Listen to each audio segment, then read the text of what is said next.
नमस्कार मंडळी, श्री स्वामी समर्थ। आज आपण बनवतोय हिरव्या मिरचीचा ठेचा। एकदम 8 ते 10 दिवस मस्त असा बाहेर राहतो, अजिबात खराब होत नाही। त्यासाठी मी इथे पाव किलो शेंगदाणे घेतले ते। आता आपण टाकूया याच्यामध्ये हिरवी मिरची, ही 150 ग्रॅम आहे। आधी तेल नाही टाकायचं आणि असे बारीक तुकडे करून घ्यायचं। गॅस थोडा कमीच करायचा। आता आपण याच्यामध्ये थोडंसं तेल टाकूया, जास्त नाही टाकायचं कारण आता मिरच्यांना असे डाग पडले आहेत ना।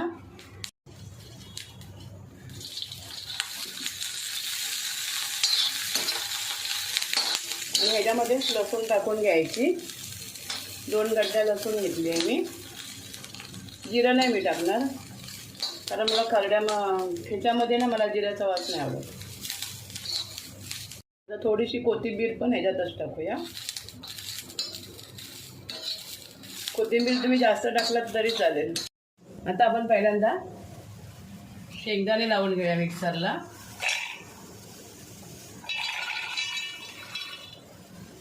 एकदम बारीक नाही करायचे, थोडे जाडसरच ठेवायचे। शेंगदाण्याचा कूट आता करून झालाय। आता आपण मिरची आणि लसूण आणि त्याच्यामध्ये थोडं मीठ टाकायचं। मिरची, लसूण आणि कोथिंबीर आहे ह्याच्यामध्ये। मिरची, कोथिंबीर आणि लसूण यांचं पण आता वाटून झालंय आणि जाडसरच वाटलंय, एकदम बारीक नाही केलंय कारण एकदम बारीक केले की चव नाही लागणार ती। आता हे आपण या भांड्यातून सगळं काढून घेऊया। हे बघा, या पद्धतीमध्ये करायचं।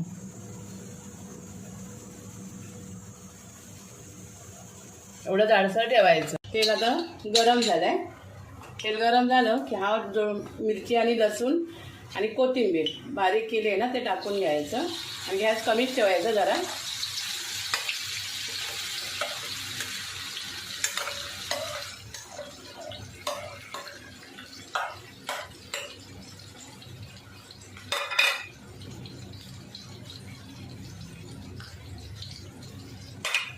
आणि मिरचीमधला थोडासा ओलसरपणा आहे ना, त्यासाठी मिरची तेलामध्ये चांगली परतून घ्यायची, म्हणजे टिकायला व्यवस्थित टिकते।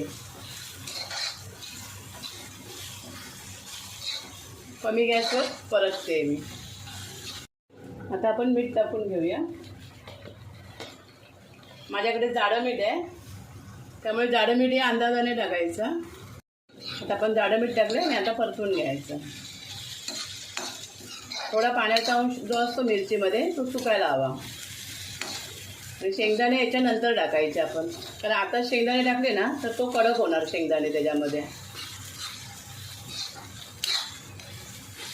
5 मिनिटं तरी चांगला परतून घ्यायचं। आता मंडळी थोडा गॅस कमी करते आणि शेंगदाण्याचा कूट टाकते। या एकदम हिरव्या मिरच्या होत्या त्याच्यामुळे तिखट भरपूर आहेत।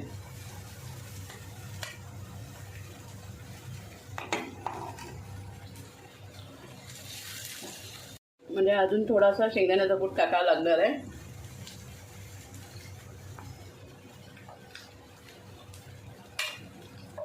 बघा मंडळी, ठेचा आता झालाय। मी आता गॅस बंद करते।